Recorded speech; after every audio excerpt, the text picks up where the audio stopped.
जय हिंद, जय भारत। हाय दोस्तों, कैसे हैं आप सब लोग। उम्मीद करता हूँ कि सब लोग बहुत अच्छे होंगे। मैं भी यहाँ पे बहुत बढ़िया हूँ। हमारा ये जो वीडियो वो देखने से पहले एक छोटा सा अनाउंसमेंट मुझे आपको करना है सीए आइकॉनिक प्रोग्राम के लिए। सीए आइकॉनिक प्रोग्राम एक फ्लैगशिप प्रोग्राम है जो अनअकैडमी ने लॉन्च किया है। इसमें लाइव मेंटरिंग प्लेटफॉर्म भी आपके लिए अवेलेबल है। इसमें आपके doubt solving session regular basis पे होंगे, लाइव क्लासेज होगी। आपके 3 टेस्ट पेपर होंगे, 40% सिलेबस, 80% सिलेबस, 100% सिलेबस, जो आपको कॉपी चेक करके दी जाएगी ताकि आपको आपकी गलतियों का एहसास हो, वो गलतियां आप एग्जाम में ना दोहराएं। वीकली टेस्ट लिया जाएगा, प्रिंटेड बुक्स दी जाएगी, स्टडी मटेरियल जो होगा प्रिंटेड फॉर्म में रहेगा। आपके डिस्कॉर्ड की फैसिलिटी अवेलेबल है, अनलिमिटेड एक्सेस अवेलेबल है, स्ट्रक्चर कोर्स आपको मिलेगा। उसके अलावा सब्सक्रिप्शन में 12 मंथ, 24 मंथ, 36 मंथ का सब्सक्रिप्शन अवेलेबल है और मंथली पेमेंट की फैसिलिटी भी है, जिसमें ग्रुप 1, ग्रुप 2 और आप कॉम्बो का ऑफर भी सेलेक्ट कर सकते हैं। CAMG लाइव कोड यूज करने पर आपको मिलेगा एडिशनल डिस्काउंट। तो अब आप एंजॉय कीजिए इस वीडियो को। हम मिलते हैं हमारे नेक्स्ट सेशन में। तब तक के लिए जय हिंद, जय भारत।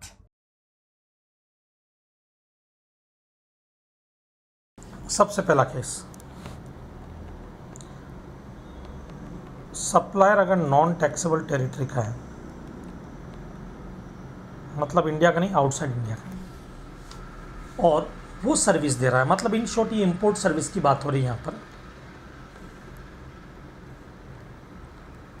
रिसिपिएंट अगर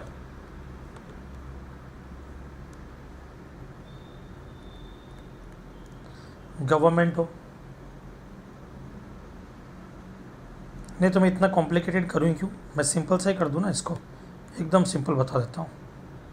वेट, रिसिपिएंट अगर गवर्नमेंट हो, लोकल अथॉरिटी हो, गवर्नमेंटल अथॉरिटी हो, मतलब गवर्नमेंट और ला गा, ये नहीं, ला गा और इंडिविजुअल। तो इधर देखो, रिसिपिएंट अगर गवर्नमेंट,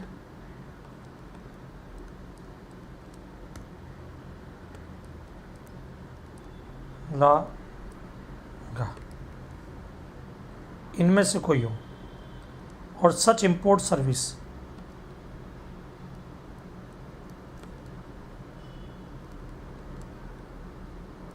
used for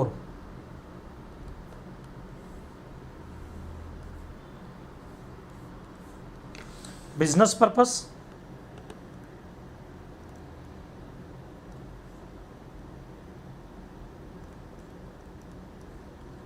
बिजनेस के लिए यूज़ हो रही है, तो फिर टैक्स लग जाएगा।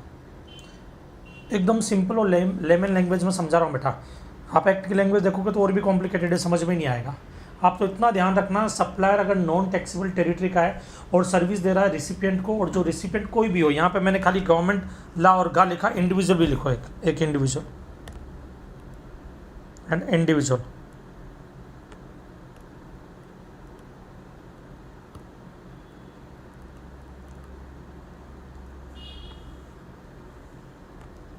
इनमें से कोई है सर, इनमें से क्यों लिखा, मैं तो कह रहा हूँ आप तो कोई भी मान लेना ना बेटा, कोई भी मान लेना, आप तो कोई भी रिसिपिएंट हो, कोई फर्क नहीं पड़ेगा। रीजन क्या कि ये जो लोग मैंने लिखे ना, गवर्नमेंट, ला गा और इंडिविजुअल, ये क्या करते हैं, इंपोर्ट सर्विस को पर्सनल पर्पस के लिए भी काम में ले सकते हैं और बिजनेस के लिए भी काम में ले सकते हैं।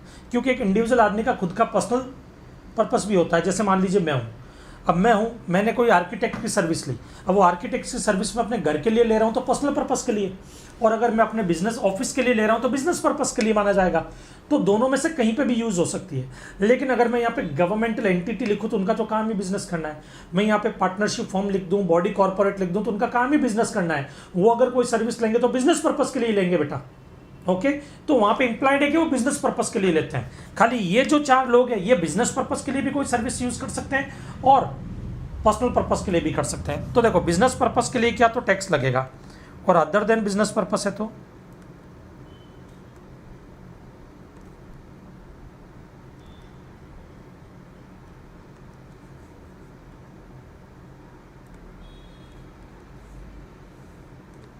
अदर देन बिजनेस पर्पस है तो फिर क्या होगा, उस केस के अंदर आपको देखना होगा सर्विस कौन सी है। सीधा एग्जाम्प्ट मत कर देना, आपको देखना सर्विस कौन सी है।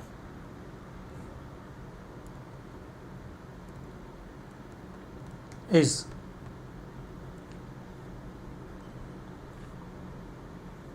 पहला OIDAR वाली सर्विसेज है। कौन सी सर्विस? OIDAR वाली services, online information database access and retrieval services. दूसरा, या फिर transportation of goods by vessels. Foreign के किसी वेसल से इंडिया में माल आ रहा है, फॉरेन की किसी वेसल से इंडिया में माल आ रहा है, वो वाली सर्विसेज है।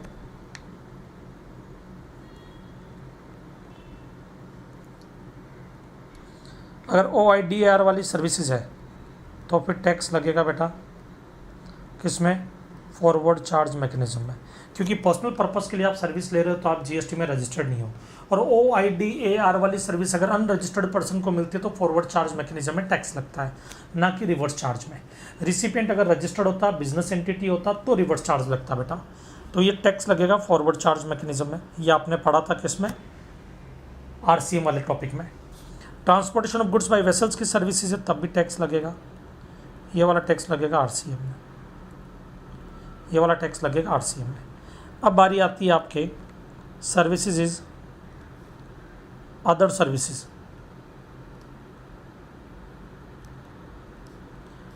मतलब इन दो को छोड़ करके बाकी की कोई सर्विसेज है तो वो एग्जम्प्ट होगी, जो पर्सनल पर्पस के लिए है। तो इन शॉर्ट ये पूरा का पूरा जो इतना बनाया ना तामझाम, एक लाइन में समझाता हूँ।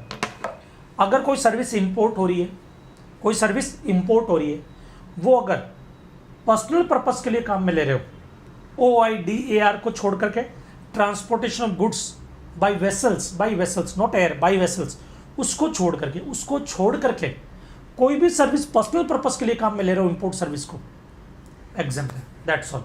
बाकी सब टैक्सेबल है। एक लाइन के अंदर सिर्फ इतना सही है इसका मतलब।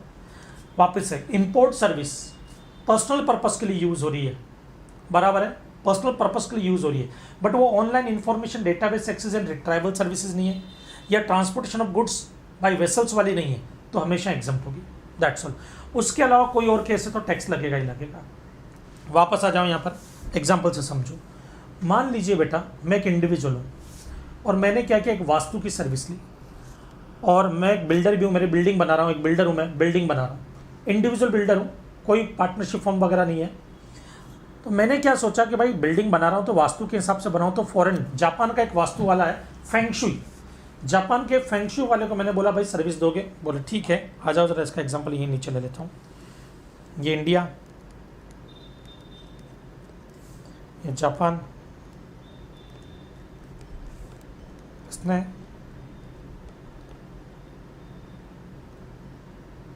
फेंगशुई की सर्विस दी मुझे। ये जो फेंगशुई की सर्विस दी मतलब वास्तु, ये मैं अगर बिल्डर हूँ, बिजनेस के लिए यूज़ कर रहा हूँ,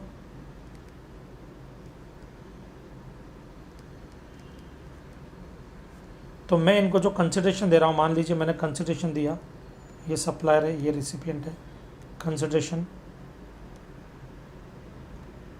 10 लाख, तो टैक्स ऑन 10 लाख, 10 लाख पे टैक्स लगेगा। अगर ये पर्सनल पर्पस के लिए ले रहा हूँ तो फिर एग्जम्प्ट हो जाएगी। मतलब मैं अपने घर का वास्तु ठीक कर रहा हूँ, घर बना रहा हूँ, बंगलो बना रहा हूँ खुद के लिए, अपने घर के लिए, तो फिर एग्जम्प्ट हो जाएगी। ओके, पर्सनल पर्पस के लिए रही थी, ये याद रखना। ओके, बट खाली पर्सनल पर्पस में दो जो है जिन पे टैक्स लगता है वो है OIDAR, online information database access and retrieval services.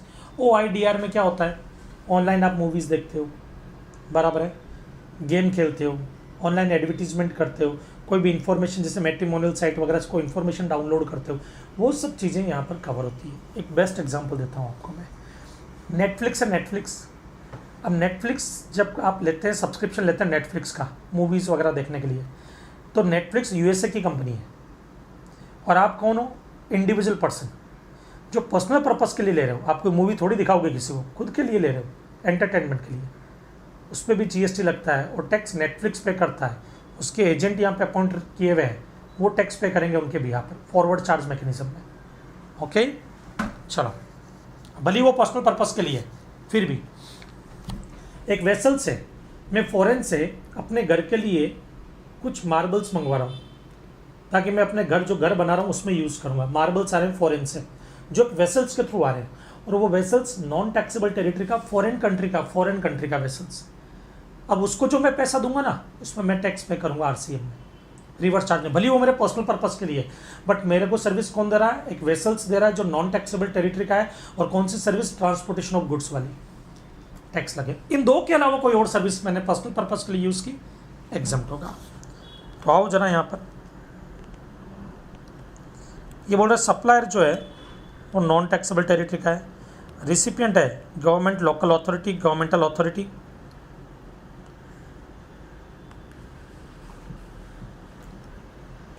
Individual, such important service used for business या इंडस्ट्री, ट्रेड या कॉमर्स, मतलब बिजनेस पर्पस के लिए टैक्स लगेगा हमेशा। Such important service used for personal purpose या पर्सनल पर्पस, तो सर्विसेज OIDR वाली है तो टैक्स लगेगा फॉरवर्ड चार्ज में। ट्रांसपोर्टेशन गुड्स बाय वेसल से तो टैक्स लगेगा आरसीएम में। अदर सर्विसेज है तो एग्जम्प्ट हो जाएगा। अब इसके बाद दूसरा केस में आता है। सब केस में रिसिपिएंट जो नॉन टैक्सेबल टेरिटरी का होगा बेटा। दूसरा केस इधर आ जाओ, recipient is trust registered under 12 of the income tax act 1961। समझना यहाँ पर, मेरा एक ट्रस्ट है बेटा, इंडिया में रजिस्टर्ड हूँ मैं, अनाथ बच्चों को पढ़ाने का काम करता हूँ, बराबर, अनाथ बच्चों को पढ़ाने का काम करता हूँ, स्किल डेवलपमेंट के कोर्सेज सिखाता हूँ। अब हुआ क्या, मुझे स्किल डेवलपमेंट के कोर्स सिखाने के लिए USA के एक प्रोफेसर है, उनको इंडिया, मैंने उनको बोला भाई आप सर्विस दोगे क्या हमारे बच्चों को? USA के वो प्रोफेसर राजी हो गए कि ठीक है मैं आपको सर्विस दूंगा। मैंने कहा आप कुछ स्किल डेवलपमेंट के टिप्स सिखाइए हमारे बच्चों को। उन्होंने बोला ठीक है। मैं कौन हूँ? एक ट्रस्ट हूँ। फॉरेन के, USA के एक प्रोफेसर या एक पर्सन स्किल डेवलपमेंट की सर्विस दे रहे हैं चैरिटेबल ऑर्गेनाइजेशन को, चैरिटेबल ट्रस्ट को, जो 12 में रजिस्टर्ड है। अब मैं उनको पैसा दूंगा, वो पैसा एग्जम्प्ट होगा। वो पैसा एग्जम्प्ट होगा कब एग्जम्प्ट होगा? उन्होंने जो सर्विस मुझे दी है वो चैरिटेबल पर्पस के लिए यूज़ की हो, मैंने चैरिटेबल पर्पस के लिए यूज़ की हो, तो ऑब्वियसली स्किल डेवलपमेंट के लिए यूज़ कर रहा हूँ मैं, एग्जम्प्ट होगा। बट यहाँ पे भी सेम शर्त है, क्या? OIDAR वाली सर्विस और transportation of goods by vessels वाली सर्विस अगर रही तो टैक्स लगेगा, तो टैक्स लगेगा। तो आ जाओ, use for the purpose of charitable activities, OIDR या transportation of goods by vessels है तो टैक्स लगेगा, अदर है तो एग्जम्प्ट होगा। फिर इसके बाद इसमें तीसरा केस आता है, रिसिपिएंट इज एजुकेशन इंस्टीट्यूशन। अब देखो, एजुकेशनल इंस्टीट्यूशन में हमने सेक्शन 66 A, AA और B 3 एंट्रीज की थी, और आपको अब तो शायद याद भी हो गया होगा।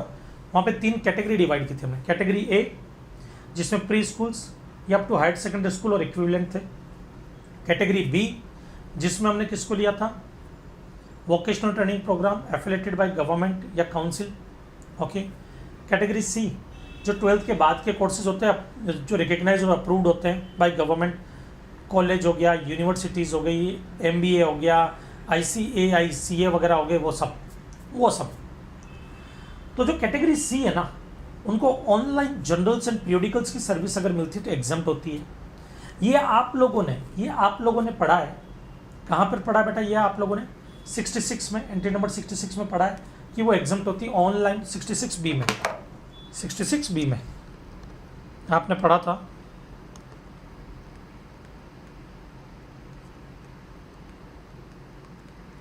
कि भाई ऑनलाइन जर्नल्स एंड पीरियडिकल्स की सर्विस C कैटेगरी वालों को मिलेगी तो एग्जम्प्ट है।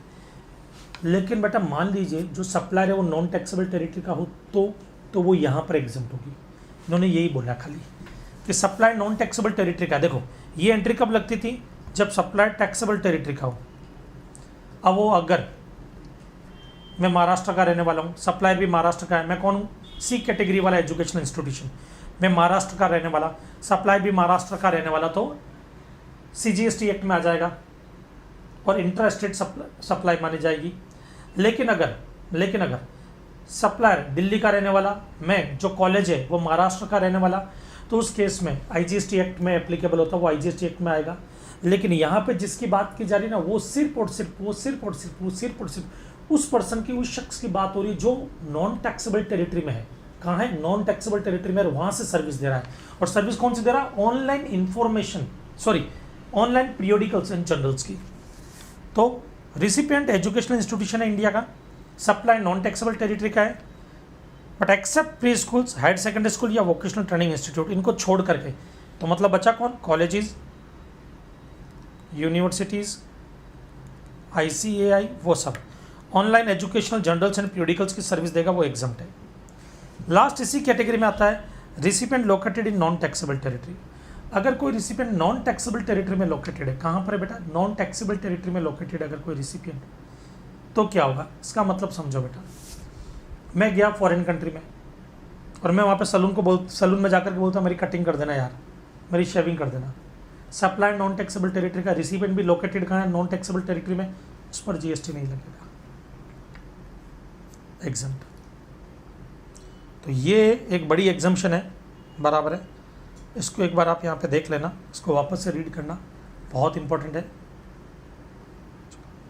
इसके बाद अगली कैटेगरी आती है, अगला केस IGST का, जो सिर्फ IGST में एग्जम्प्ट है। Services received by RBI from outside India in relation to management of foreign exchange assets management. ये क्या बोलना चाहते हैं? इधर देखो बेटा, ये है RBI,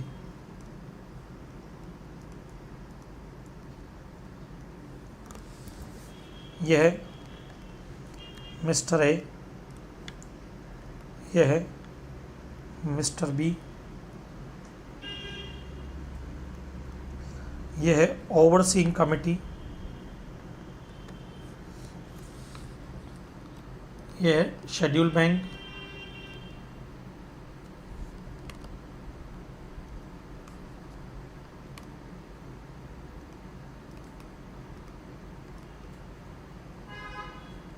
ना इधर आना बेटा। मिस्टर A जापान के हैं,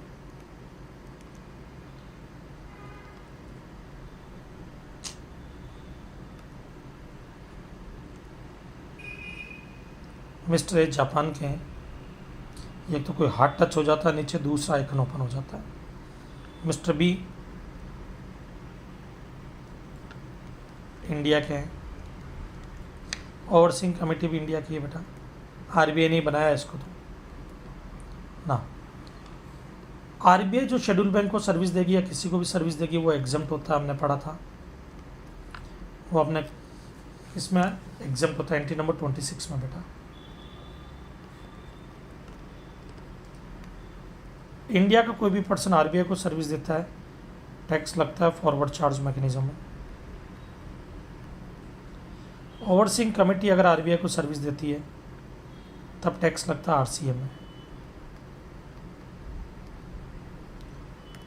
लेकिन अगर आउटसाइड इंडिया से कोई भी आदमी RBI को सर्विस देता फॉरेन एक्सचेंज मैनेजमेंट की, फॉरेन असेट्स मैनेजमेंट की, असेट्स मैनेजमेंट की, वो सब चीज़ें, वो सब सर्विसेज का नॉन टैक्सेबल टेरिटरी से देता है RBI को, वो एग्जाम्प्ट होगा।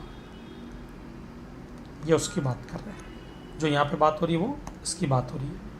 ओके, तो देखो ये ऑलरेडी हम पढ़ चुके हैं, ये भी पढ़ चुके हैं, ये भी पढ़ चुके हैं, ये एक नई चीज़ है, बट सबको एक साथ ही मैंने आपको यहाँ पे बता दिया। ठीक है, चलो आ जाओ यहाँ पर। Service received by RBI from outside India in relation to management of foreign exchange या assets management. Okay, service provided to foreign tourist, service provided by a tour operator to a foreign tourist in relation to a tour conducted only outside India. ये यहाँ पर क्या कहना चाहता है, ध्यान से सुनना। यहाँ पर ये पॉइंट है कि भाई आप इंडियन टूर ऑपरेटर हो और आप एक फॉरेन टूरिस्ट को सर्विस दे रहे हो और पूरा टूर आउटसाइड इंडिया होगा, वो हमेशा एग्जम्प्ट होगा। आओ इधर, आपको क्या क्या बातें ध्यान में रखनी है।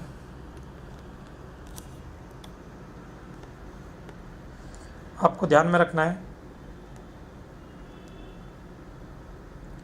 टूर ऑपरेटर जिसकी बात की गई है वो टैक्सेबल टेरिटरी का हो।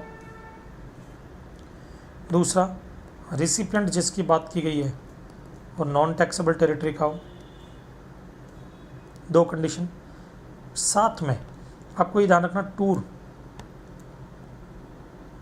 कंडक्टेड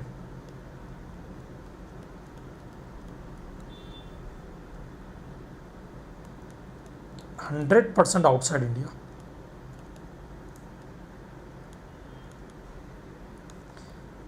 तीनों कंडीशन पूरी होगी तो फिर ये एग्जाम्प्ट होगा,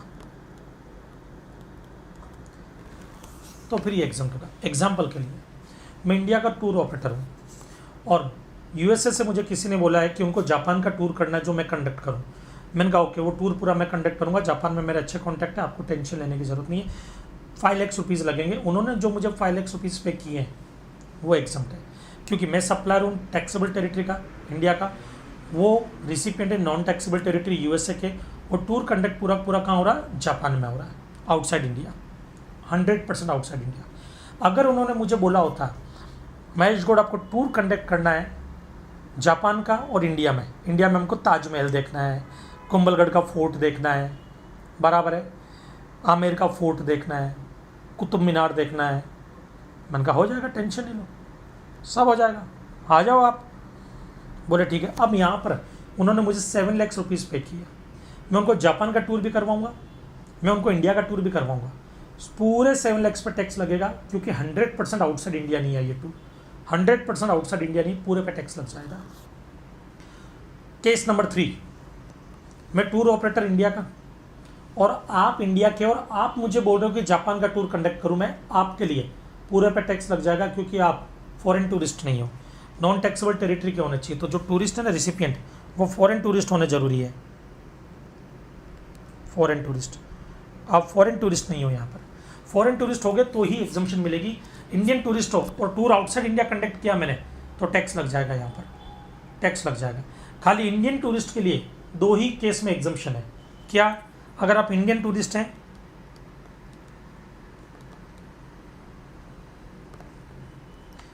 तो कैलाश मानसरोवर की यात्रा या हज की यात्रा, ये कुमाऊं विकास मंडल निगम करवा रहा है और ये हज कमेटी करवा रही है, तो एग्जाम्प्ट होगा, जो एंट्री नंबर 60 में आपने पढ़ा था। इंडियन टूरिस्ट के लिए ये ही आउटसाइड इंडिया का टूर होगा तो एग्जाम्प्ट होगा, बाकी कोई भी टूर इंडियन टूरिस्ट के लिए तो टैक्स लग जाएगा बेटा। फॉरेन टूरिस्ट के लिए क्यों एग्जम्पशन दे रहे हैं सर? ये ताकि फॉरेन करेंसी मिले, डॉलर में पैसा आएगा बेटा इसके लिए। तो आओ इधर देखो, tour operator located at Mumbai Japan है, ये तो टैक्सेबल होगा ही होगा। दूसरा मुंबई, तो मुंबई ये सब केस के अंदर, तो ये तो कंफर्म हो गया कि भाई टूर ऑपरेटर कहाँ का, इंडिया का। टूरिस्ट कहाँ के हैं? जापान, दिल्ली। अब दिल्ली के जो टूरिस्ट हैं, आंख बंद करके टैक्स लगा दो बेटा, टैक्सेबल होंगे, बराबर है, क्योंकि इन्होंने कंडीशन ही पूरी नहीं की एक। बाकी इन सब ने देखो यहाँ से यहाँ तक और यहाँ से यहाँ तक सारी कंडीशंस पूरी हुई है, टूर ऑपरेटर टैक्सेबल टेरिटरी का, टूरिस्ट नॉन टैक्सेबल टेरिटरी के, फॉरेन टूरिस्ट है। अब सर्विस कहाँ कंडक्ट हो रही है, टूर कहाँ कंडक्ट हो, टूर कंडक्टेड इन यूएसए तो exempt, Japan exempt, India taxable, partly in Japan and partly in India taxable. Sir ये क्या है? अब बेटा यहाँ पर क्या है, टूर ऑपरेटर भी जापान का है, टूरिस्ट भी जापान का है, टूर यूएस से कंडक्ट हो रहा है, तो इंडिया का क्या लेना देना इसमें?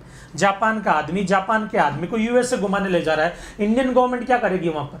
इंडियन गवर्नमेंट के क्या जा रहा है, हमारे ताऊजी का क्या जा रहा है? कुछ नहीं जा रहा, ये हमारे यहाँ पे स्कोप में नहीं है, हमारे वहाँ पे जीएसटी नहीं लगेगा अपना। ओके चलो नेक्स्ट आता है service supplied to distinct person. Service supplied to distinct person को आपने कोई सर्विस दी है। Service supplied by an establishment of a person in India to any establishment of that person outside India which are treated as establishment of distinct person in section 8 of the IGST Act provided the place of supply of service outside India। समझ में आया? नहीं आया? कोई बात नहीं, मैं समझाता हूँ इसको।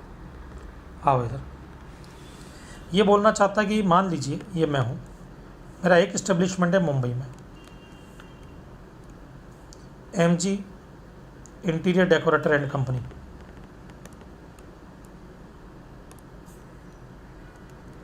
Interior decorator and company, okay, जो कहाँ पर है? मुंबई में। मेरी एक और कंपनी है दुबई में, ये भी मेरी है, MG होटल्स। बराबर है। अब IGST के सेक्शन 8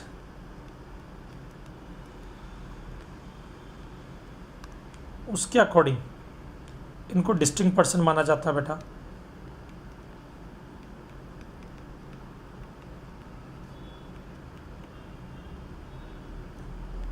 ये क्या बोल रहा है कि अगर मैं, जो इंडिया की कंपनी है वो दुबई, जो नॉन टैक्सेबल टेरिटरी में मेरा डिस्टिंक्ट पर्सन है, उसको कोई सर्विस दे रहा हूँ, सप्लायर रिसिपिएंट, सर्विस किसकी दे रहा हूँ, इंटीरियर डेकोरेटर की, इंटीरियर डेकोरेशन की सर्विस दे रहा हूँ मान लो, और इस सर्विस का प्लेस ऑफ सप्लाई क्या है, place of supply outside India है।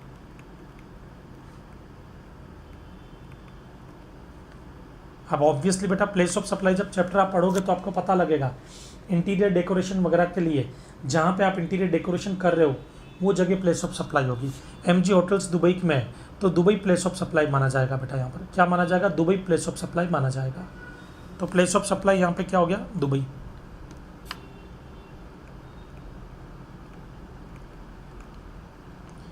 तो ये जो मुझे कंसिडरेशन देंगे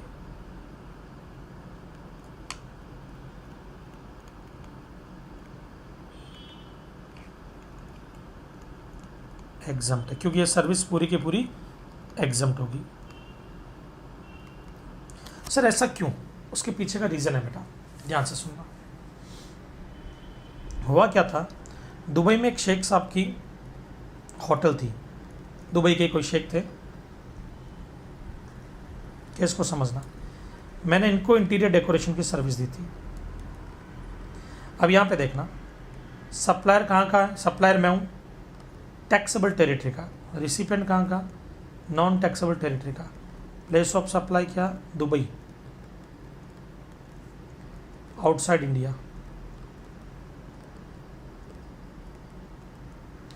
और पेमेंट जो मुझे मिलेगा वो किस में मिलेगा,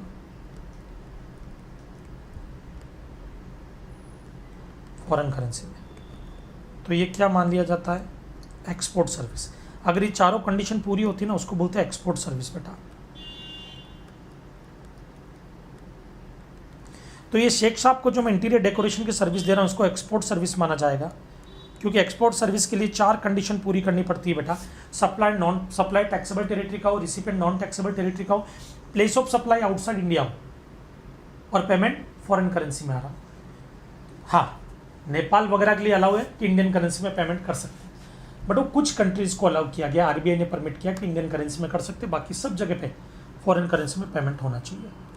अब अगर इन सबको देखूं मैं और ये सारा तरीका देखूं तो मुझे यहाँ पर क्या नजर आएगा बेटा, कि भाई ये जो केस है, जो शेख साहब को मैंने सर्विस दी वो तो एक्सपोर्ट सर्विस हो गई, एक्सपोर्ट सर्विस से GST नहीं लगता।